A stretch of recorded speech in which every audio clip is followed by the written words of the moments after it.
Another cool feature you can do with ChatGPT that I recently did is every time I go to a new place now, especially places with great hiking like Joshua Tree and all these national parks. So we were in Joshua Tree for 7 days. So I've been putting in, tell me the perfect itinerary for a hiker that likes easy hikes and wants to do all of Joshua Tree in 4 days. So you enter that into ChatGPT and this thing spits out a complete itinerary every day. Hi, I'm Kim Tolson and I'm the traveling therapist. It's my passion to teach therapists how to navigate online private practices and multiple income streams so they can travel the world. I'm a digital nomad with a virtual insurance-based private therapy practice and a multi-six-figure coaching business. I'm obsessed with entrepreneurship and developing tools that can help therapists live an adventurous lifestyle. In this podcast, I will discuss my journey as a digital nomad. I'll chat with other traveling therapists and help you navigate the complexities of running an online insurance-based practice. I'm so glad to have you with me on this journey.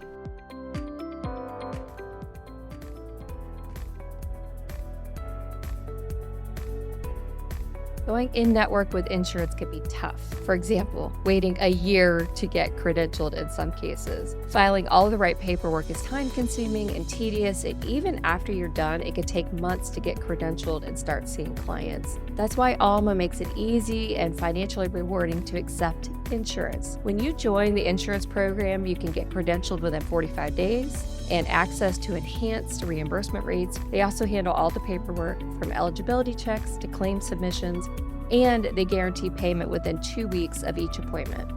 Once you've joined Alma's insurance program, you can see clients in your state of licensure regardless of where you're working from. This is particularly exciting for me as a traveling therapist, as I know it is probably for you too. You can literally be anywhere and still see your clients through Alma. Learn more about building a thriving private practice with Alma at helloalma.com/Kim. That's helloalma.com/KYM to get started.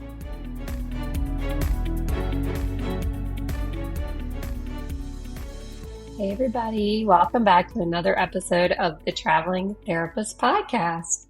I am really excited to be here today. I want to give you guys my digital nomad update from the last time I gave you my update, which was about 5 episodes ago. I think where I left off, we had been in Gulf Shores, Alabama for a month, and we were getting ready to hit the road to go out west and start going all over California to the national parks. So it's been about a month since we did that. So I just want to give you some updates, give you some tips, some advice, some tricks and things to pay attention to along the way if you decide to do something like that too. We've definitely been learning. It's always just a total learning experience everywhere we go. Our cross-country road trip began in Gulf Shores, Alabama. We hit the road, excited for the adventure ahead. We really decided to space out the time that we were going to take to get across the country because last year, I think we drove all the way across the country in 4 days from Utah to Nashville and then down to Miami. So we did that super quick and we said we would never do it again because it was just awful. It was like 12, 14-hour days. You just don't really realize how big the country is until you try to drive across it. So this time we planned a little better. We decided we were going to just stretch it out. We were going to drive as far as we could go each day and then just get hotels. And we basically had, I think it was eight or 9 days to make it across the country. Our first stop was Houston, Texas. We decided to stay there for a couple of nights because Ken's favorite team, all-time favorite team, is the Astros, and they were playing there. They had a game one of the nights we're going to be there. So we were pretty excited about that. We got this Airbnb. I don't know, it was like $120 a night or something, and it was 3 stories, and it was crazy cheap. So that was really cool. And it was at that point that we realized we've been getting hotel rooms when we're traveling to different places, but when you start looking on Airbnb, a lot of these places have one-night rentals where you can just stay for the night, and it's cheaper than a hotel, a lot of them. That was just a little tip I wanted to throw out there. We've decided we're just like never going to do hotels again because they're dirty most of the time, and you don't have a kitchen or anything like that. You just pop in, you stay the night, and you're out again. But Airbnbs are just really homey. And they're cheaper. If you look on Airbnb, especially the day before, You can even get discounts. You can ask people and say, hey, look, you've got this listed for 200. Is there any way you could do 100 if we just stayed there tonight? And people definitely will do that if you message them on Airbnb. They can adjust the price and send you updated price and you can purchase and stay that way. We've done that quite a few times. Just a little tip. So we decided to do that in Houston. We got an Airbnb. It was really close to the stadium. My friend Madeline happened to be there, so I got to go out to dinner with her one night, which was really fun. And we got to go see the Astros, which was cool. So we hung out in Houston for a couple days, hopped in the car, kept going. From Houston, we traveled to Roswell, New Mexico. So I had this thing in my head. I really wanted to go to Roswell because I wanted to see the UFO museum. I thought it would be so cool to go. And I even contemplated, should we stay there for a week so I could just see everything and get the UFO vibe because I love stuff like that. But I read online that you really only need the day in Roswell, so that changed my plans. And we happened to just pull into Roswell. We stayed the night in another Airbnb for the night. It was the cutest little Airbnb. We got there, they had a bottle of wine waiting and a fireplace, and it was just, this is so cute. So we stayed there. We got up the next day. We went to the UFO museum, which like took all of 10 minutes to go through and read about everything that happened in Roswell. And actually, I say in Roswell, but we found out later that it didn't happen in Roswell. Actually, it was 70 miles from Roswell. So it was interesting. This little town was just all about aliens and UFOs, but there wasn't much to it. So I'm glad I read beforehand and decided just to pop in and pop out. And it was fun. It was cool to go through the museum and stand by the alien sculptures and all that stuff, or statues, I guess you'd call them. Next, after that, we couldn't decide if we wanted to go through Santa Fe or Albuquerque. We weren't sure because we weren't going to be there very long, but we do love the TV show Breaking Bad, and it was filmed in Albuquerque. So we, of course, decided we'll go through Albuquerque and then spent the night, got there late, spent the night, got up the next morning, and decided we would just drive by the Breaking Bad house where it was filmed. I was like, okay, this is weird. These people probably can't stand all this traffic. And there's actually like TikToks of the woman that lives there. She basically sits outside with a bullhorn and yells at people. I don't know why you would buy this house to go through this torture, but I guess she did. And we got over there and I was like, surely there's not going to be a ton of people. But there were people just driving up and down this road. The house has got orange cones and construction tape all over it. And the woman wasn't sitting out there when we pulled up, but I was really thinking, kind of feeling bad for her. Oh my gosh. It was like a Monday at 3 and there's all kinds of people just driving by this house. We did it too. We got pictures of the house and whatever. But it's interesting just to see what was going on with that. So we checked that out and then we hopped in the car and we kept going. We drove and then I think we ended up in Flagstaff after that. And I don't know if you guys have ever been to Flagstaff. It's beautiful. It's really, the altitude is super high. I think it's like 7,000 feet or something. So immediately there's pressure in your ears and the altitude has changed and the air pressure has changed and the air is just super dry air once you start heading out west. And immediately we've got bloody noses, feeling lightheaded, feeling out of breath, trying to walk up some of the hills, just walking around the short time that we were there in Flagstaff. It's just always amazes me. Like you hear people say, oh, it's the altitude. It's going to disrupt your sleep and make it harder to walk and you're going to be more tired. And you never really think that. But once you get out there, you realize the dry air and the altitude combined together, it really does a number on you. There really is a need for an adjustment.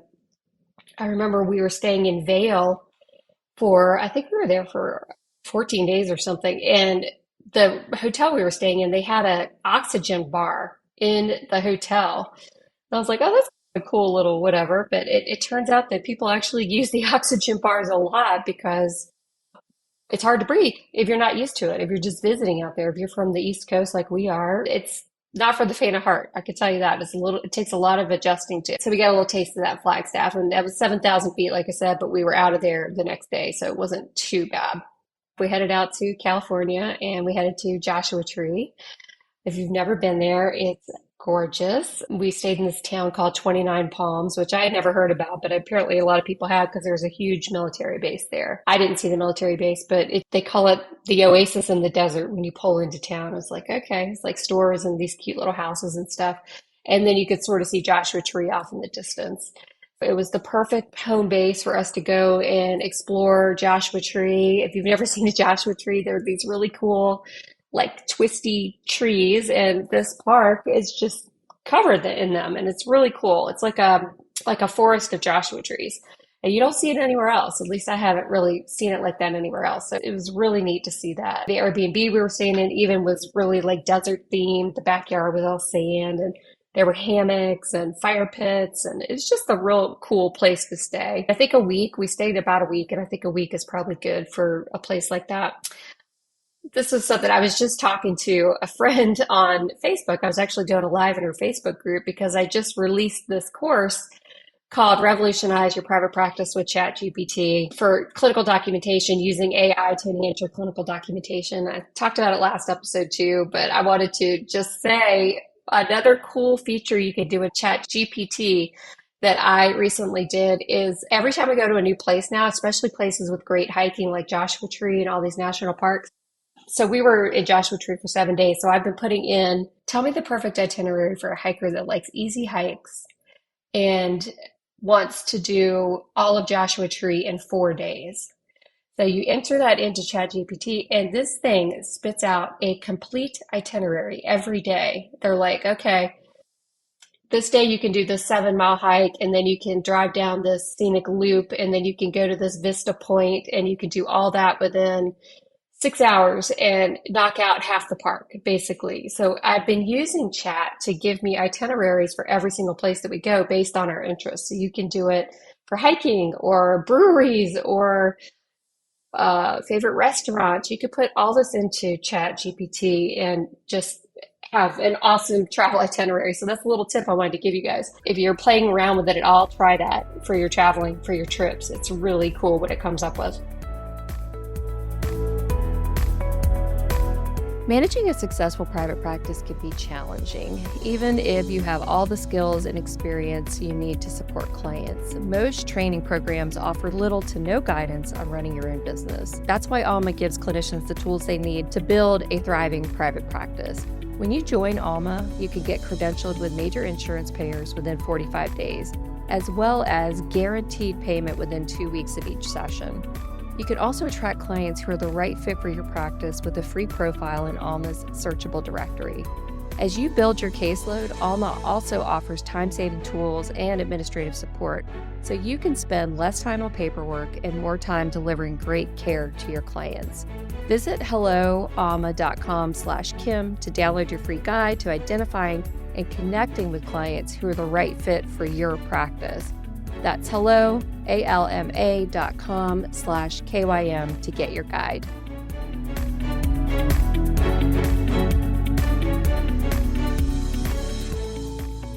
And we followed it. In Joshua Tree, we followed the recommendations every day. We pretty much did the trails that it recommended that we did. But anyway, just wanted to tell you guys about that, how that can help you in your travels. So if those of you who have not been to Joshua Tree, I'll just tell you a little bit about what it gave us as itineraries. The first was the Hidden Valley Trail and the Barker Dam Trail.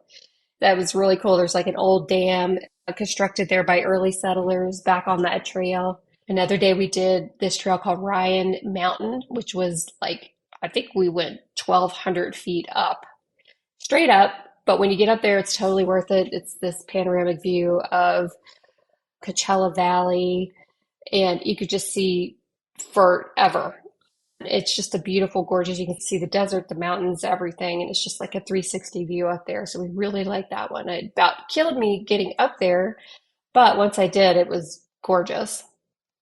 Then we did a drive along the Pinto Basin Road, and one of the favorite places that I really liked was the Koala Cactus Garden. So it was just like in the middle of Joshua Tree. There were all these little, I guess they're called cacti, that were just sitting there. And they were so cute, and there were like little paths all through it, and that was really neat. Again, another recommendation by ChatGPT. The highlight for me was the Keys View Vista view. And from up there, you could see the Coachella Valley, you could see the Salton Sea, you could see the San Andreas Fault. It was just mind-blowing. And you could see snow-capped mountains in the distance. It's just really cool. You could see Palm Springs. I loved that. So living in 29 Palms for the week really did offer a unique experience. We loved exploring the towns nearby. We even went to this like really cheesy place called Pioneer Town where they had Old West scene and they actually had filmed a bunch of old cowboy movies there. So it was really beautiful. It was like this is the quintessential desert picture that you would see in a movie about cowboys and Indians and that sort of thing. So that was very cool. We stopped by there. And then while we were there, we were getting ready to go to our next place, which was supposed to be in Death Valley. The day before, I sent a message to the people who were hosting us in the next Airbnb and said, just want to double check that we can park two cars there. And the guy messages back and he says, what? He said, this Airbnb has been closed for months. It's not available. I don't know why they didn't reimburse you or tell you that it had been canceled. We had no idea. We were just planning to go to Death Valley next. We had a book for 2 weeks. Excited about it because we wanted to see Death Valley. So we had to cancel. And the guy was really, I'm sorry and please forgive me. And what can I do to help you make it up? So anyway, we started looking around and there wasn't really anything good in Death Valley anymore. The prices had gone up because we booked this place probably 4 months ago, 5 months ago. I think it was December. And the prices had gone up and nothing really looked that great. There wasn't a lot of inventory. So we just decided we started looking around. Literally at the last minute, found a place called Three Rivers near Sequoia National Park, and it looked gorgeous. The town, I looked at the town a little bit, it looked really cute. I've always wanted to see the large sequoias in Sequoia National Park. So I was like, let's just go here, let's just book this one. And we booked it really at the last minute after I communicated with her to make sure the Wi-Fi was going to be good, which it was. Luckily, thank goodness. So here's a little pro tip. It was not a pro tip until I discovered it just when we did this place in Sequoia. So apparently, this time of year, which is early spring, is not the best time to go to the national parks out in California because all the snow is melting. So it's flooded a lot of the park. We got in the car after we left 29 Palms and we drove to Sequoia National Park. And when we got there, we were so excited, got unpacked the next day. I think it was a Sunday. So we are like, let's go into Sequoia National Park. We're driving in and we're seeing, oh my gosh, there's a sign that says the majority of the park is closed. So we get up to the entrance and we realize that there's only about 5 miles you can go into the park. And the part with the sequoias is not available because it's been flooded out and you can't get in there to see the trees. What I later learned that is if you go to the national park's website and find the park that you want to go to, it'll tell you, it'll give you a map of which roads are closed, if there's even access to the park. I did not think to do that before we booked this place. We booked it for 2 weeks and realized there was only like maybe 3 trails in the park that we could actually go to. And we could not see the sequoias. The sequoias were completely shut down. Now, there was another entrance about an hour and 20-minute drive, like all the way around the park. It was called Kings Canyon. And they did say there were a couple of trees in there. They weren't the most popular sequoia trees. There were a couple in there that could go in and see, but we started driving.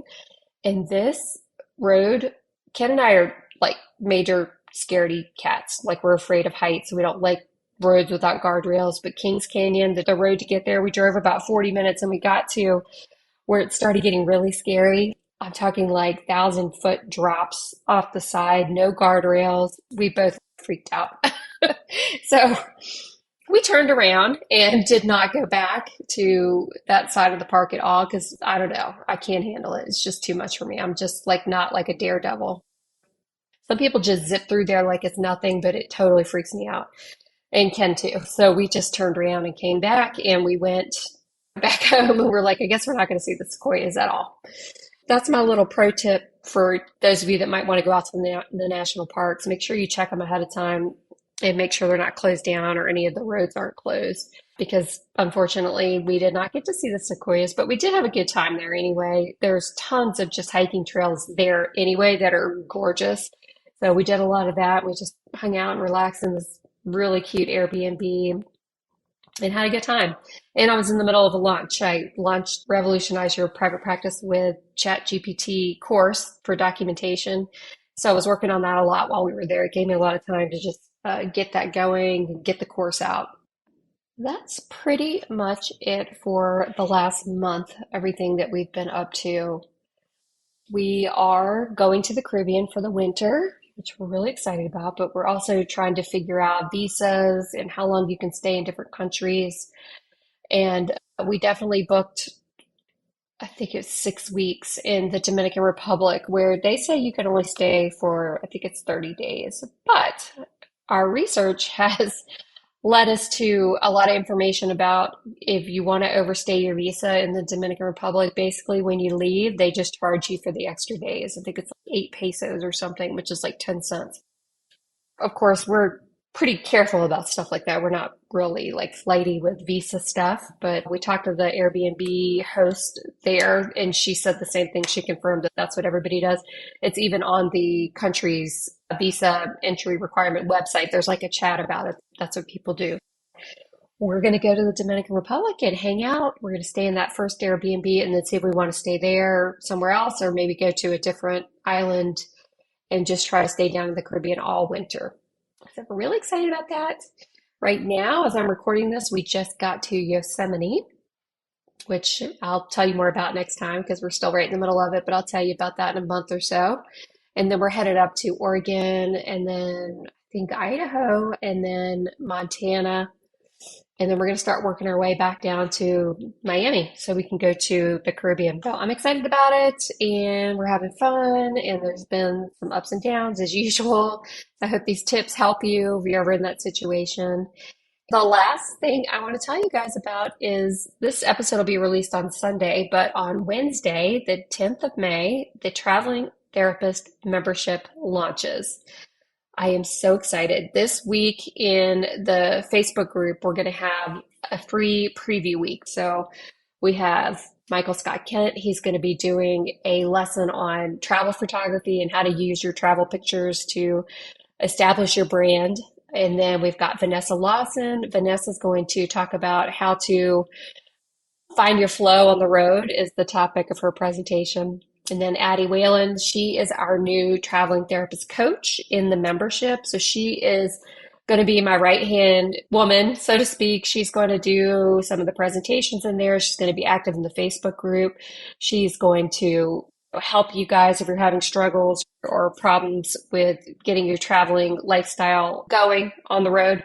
She's going to be super helpful with that. I can't wait to introduce you guys to her. We're doing that one day next week. And then who else are we having? Oh, Gabby Giuliano Villani. She is a sound healing therapist. So she's going to do a sound healing session with us. And this is all in the Traveling Therapist free Facebook group. It's going to be really fun. And I'm giving away prizes and there's a bingo board and I'm going to choose whoever gives back the bingo board completed. I'm going to give away one entrance into the Traveling Therapist course and 3 months free in the Traveling Therapist membership to 2 people that complete their bingo boards and come during the free preview week in the Facebook group. So if you're not already in there, come join us. And I'm going to put the link to the Traveling Therapist membership. If you want to join, you can join it now. Please come. I'm so excited. We're going to have all kinds of things. Every month we're going to have events. Hopefully we're going to have live meetups. We're going to have a private Facebook group and there's going to be tons of training content from experts. This first month is like a welcome and intro kind of month so we can all get to know each other. The month after that is more about networking. I'm bringing in Shayla Peterson. She's an expert in traveling and networking. She's going to be talking about that. The third month is going to be about remote working essentials like Wi-Fi, internet, HIPAA compliance, all of that good stuff. And Live Dalton from Person Centered Tech is going to come in and present to you guys and answer all your questions about how to remain HIPAA compliant and still see your clients on the road. So that's just the first 3 months. We're also having Morgan Levy is also going to be in there in the third month. She's going to do a mindfulness webinar and teach us more about mindfulness on the road so we can stay present in our traveling adventures and help with the mindfulness piece that so often I know I do. I get really bogged down with working and I'll be in a beautiful place. And before I know it, it's time to go. And I've missed half of what I wanted to see there because I'm not being mindful and in the moment. So I'm looking forward to that. That's the first 3 months. It's $17.99 a month. It's super affordable. This is the rate for the founding members. And then the price is going to go up, I think, to $27 a month. Hop in, join us. I'm excited. Hope to have you guys as founding members of the membership as well. Thank you so much for listening to the Traveling Therapist podcast. For show notes, links, and downloads, head over to thetravelingtherapist.com, where you'll be able to learn more about my journey, the courses I've created for you, and other exciting resources to make your dreams become a reality. If you've enjoyed this episode, please share with your traveling therapist friends, subscribe to the podcast, and if you love this episode, please leave a review.